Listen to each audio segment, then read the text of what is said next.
तुम्हें बच्चा नहीं चाहिए क्या? मैं एक 30 साल की रईस औरत हूँ। शादी के 5 साल बाद भी जब मुझे बच्चा नहीं हुआ तो मैं एक नौकरानी को लेकर आई जो मेरा बच्चा पैदा कर सके। पर 4 महीने गुजरने के बाद भी वह गर्भवती नहीं हो पाई तो मुझे शक होने लगा। जब मैंने उसके कमरे की तलाशी ली तो मेरे होश उड़ गए। राज जानने के लिए एक रात मैं उसके कमरे में छुप गई। जब मेरे पति उसके पास आए तो मेरे पैरों तले ज़मीन निकल गई। मेरे सिर पर मानो आसमान टूट पड़ा। मेरा नाम कोमल है। मैं एक बहुत ही रईस घर से हूँ।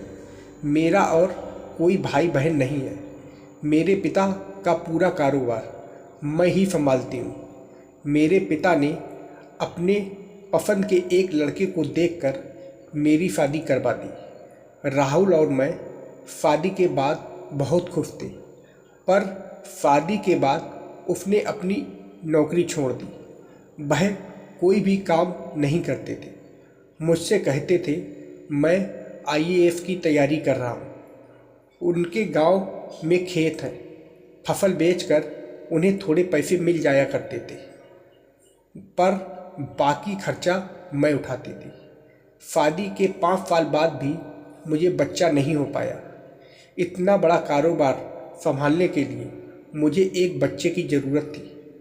जब मैंने अपना टेस्ट करवाया तो डॉक्टर ने कहा मैं कभी माँ नहीं बन सकती हूँ।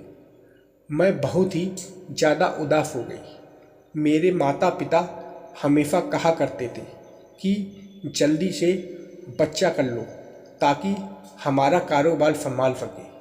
मैंने उन्हें नहीं बताया कि मेरे अंदर कमी है और मैं कभी माँ नहीं बन सकती। मैं उन लोगों का दिल नहीं तोड़ना चाहती थी। एक दिन मुझे एक तरकीब सूझी। मैंने सोचा अगर किसी और से बच्चा पैदा करके उसे रख लूँ तो मेरे पास पैसों की कोई कमी नहीं है।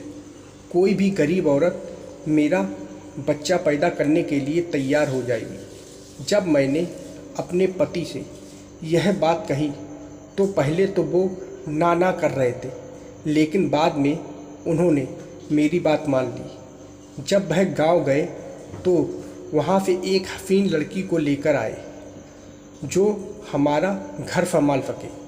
मेरे पति ने कहा यह नेहा है, ये हमारा घर का काम भी कर लेगी और हमारा बच्चा भी पैदा कर देगी। मैंने देखा बहुत ही खूबसूरत लड़की है, बहुत ही गोरी चिट्टी थी और किसी भी सूरत से काम करने वाली नहीं लग रही थी।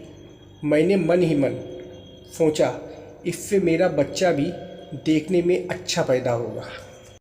उस वक्त मेरे दिमाग में बस बच्चा ही चल रहा था।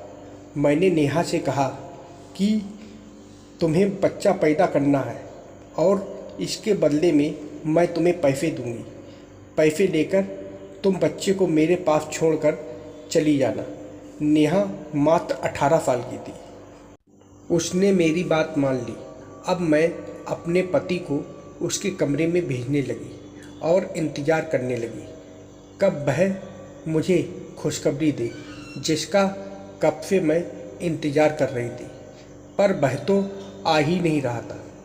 एक पराई औरत के पास पति को बार बार भेजना मुझे सही नहीं लग रहा था, पर मुझे हर हाल में बच्चा चाहिए था। पहले तो वह लड़की घर का काम किया करती थी, पर जैसे जैसे वक्त गुजरता गया, मेरे ऑफिस से आने के बाद वह लड़की कहती थी कि मुझे कमज़ोरी महसूस हो रही है। मैं ऑफिस से आने के बाद भी काम करने लगी। वह दिन भर मेरे पति के बगल में बैठकर टीवी देखा करती थी। मेरे पति भी घर से बाहर नहीं निकलते थे, दिन भर पढ़ाई करते थे। ना जाने वह दोनों दिन भर क्या किया करते थे। धीरे धीरे मुझे महसूस होने लगा कि मेरे पति मुझसे दूर जा रहे हैं। 4 महीने बीत चुके थे और अब तक वह गर्भवती नहीं हो पाई थी।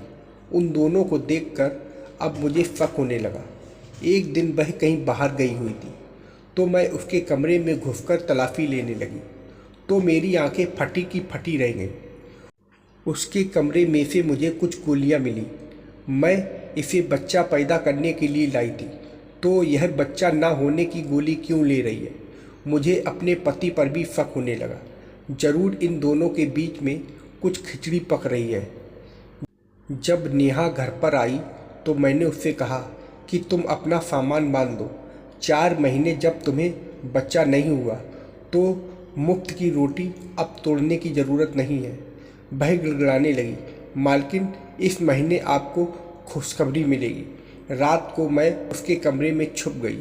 जब मेरे पति कमरे में आए तो मेरे होश उड़ गए, क्योंकि वह बोली, तुम्हारी पत्नी को संभालो, वह मुझे घर से निकालना चाहती है।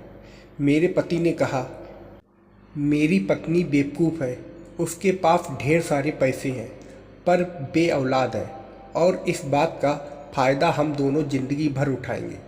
तुम फिक्र मत करो। मैंने तो बस उससे पैसे के लिए शादी की थी, फिर नौकरी छोड़ दी। मैं हमेशा से तुमसे प्यार करता था। यह बात राहुल ने जो कही, उसको सुनकर मेरे पैरों तले ज़मीन निकल गई। मेरे सिर पर मानो आसमान टूट पड़ा। उसने कहा, मेरी पत्नी को बच्चा न होने की वजह यह है कि मैं उसे गोलियां देता हूँ। जब मेरी पत्नी ऑफिस से आती है तो मैं उसे दूध में मिलाकर वह गोलियां देता हूँ, जिसकी वजह से वह अब तक माँ नहीं बन पाई। डॉक्टर से कहकर मैंने झूठी रिपोर्ट बनवा दी कि उसी के अंदर कमी है, इस वजह से वह माँ नहीं बन पा रही है। यह बात सुनकर मेरी आंखों से आंसू आ गए। अगले ही दिन मैंने नेहा को कहा, तुम इसी वक्त घर से निकल जाओ।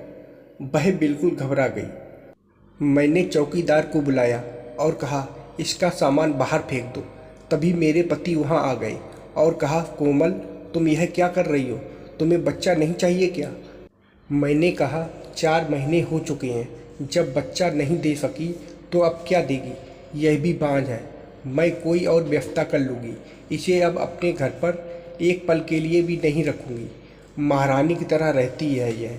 पर मेरे पति मुझे रोकने लगे और कहा, तुम गलत कर रही हो, तुम अपनी मर्जी नहीं चला सकती। मैंने अपने पति से कहा, अच्छा ऐसी बात है।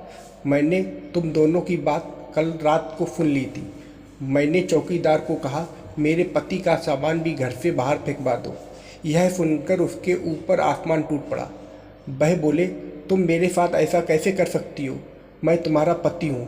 मैंने कहा, यह घर मेरा है और तुम मेरे पैसों से खाना खाते हो। तुम्हारी औकात ही क्या है? दोनों को धक्के मारकर घर से निकाल दिया। 3 साल हो चुके थे। अब मेरा एक बेटा है। मेरे पिता ने एक अमीर लड़का देखकर इस बार मेरी शादी करवाई। शादी के 1 साल के अंदर मैं प्रेग्नेंट हो गई। एक रोज़ मैं मंदिर में गई तो राहुल को देखकर चौंक गई। मंदिर में बैठकर कटोरा लेकर भीख मांग रहे थे। उन्होंने मुझे देखा तो अपनी गलती का एहसास हुआ। खड़े होकर मुझसे माफ़ी मांगने लगे। मैंने कहा, मेरी शादी हो चुकी है और मेरा एक बेटा है। तुमने मेरे साथ जो किया, आज तुम उसी की सज़ा भुगत रहे हो। तो दोस्तों, यह थी हमारी आज की कहानी। आप लोगों को कैसी लगी कमेंट करके ज़रूर बताइएगा, और वीडियो को लाइक और सब्सक्राइब करना मत भूलिएगा। वीडियो देखने के लिए आप लोगों का बहुत बहुत धन्यवाद।